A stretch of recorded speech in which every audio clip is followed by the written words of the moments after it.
यूनान कश्ती हादसा, दर्जनों पाकिस्तानी अब भी लापता। कश्ती पर 80 से ज्यादा पाकिस्तानी सवार थे। जाए हादसा पर रेस्क्यू ऑपरेशन जारी। लापता अफराद के बचने की उम्मीदें कम हो गई। यूनान में पाकिस्तानी सफीर आमिर आफ्ताब कुरैशी की प्रेस कॉन्फ्रेंस कहा कि लाशें सफारत खाना अपने खर्च पर पाकिस्तान भेजेगा। मुतासरा कश्तियों में बच्चे भी सवार थे। वालिदैन से दरख्वास्त है कि अपने बच्चों को ऐसे खतरनाक सफर पर न भेजें। यूनान कश्ती हादसे में बच जाने वाले अफराद ने आंखों देखा हाल बता दिया। कहा कि छोटी सी कश्ती थी, 80 पाकिस्तानी सवार थे, 37 बच गए, बाकी सब डूब गए। हम 2 माह तक यूनान में छुपते रहे। खाने को कुछ ना मिला, ना पीने के लिए पानी दस्तयाब था, कपड़े भी नहीं थे। मुतासिरीन ने हुकूमत से मदद की अपील कर दी।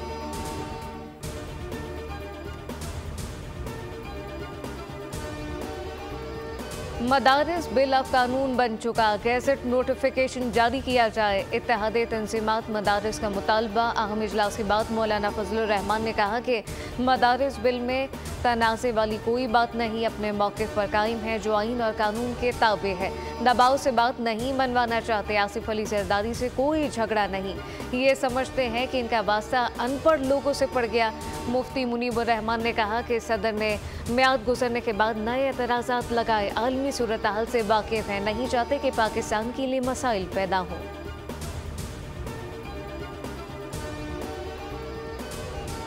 पाकिस्तान और जनूबी अफ्रीका के दरमियान पहला वनडे आज खेला जाएगा। मैच पाकिस्तानी वक्त के मुताबिक शाम 5 बजे शुरू होगा।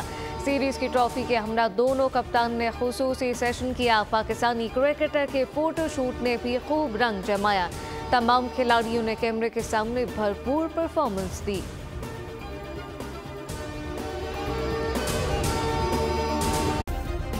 सब्सक्राइब करें और बेल दबाएं ताकि कोई खबर रह न जाए।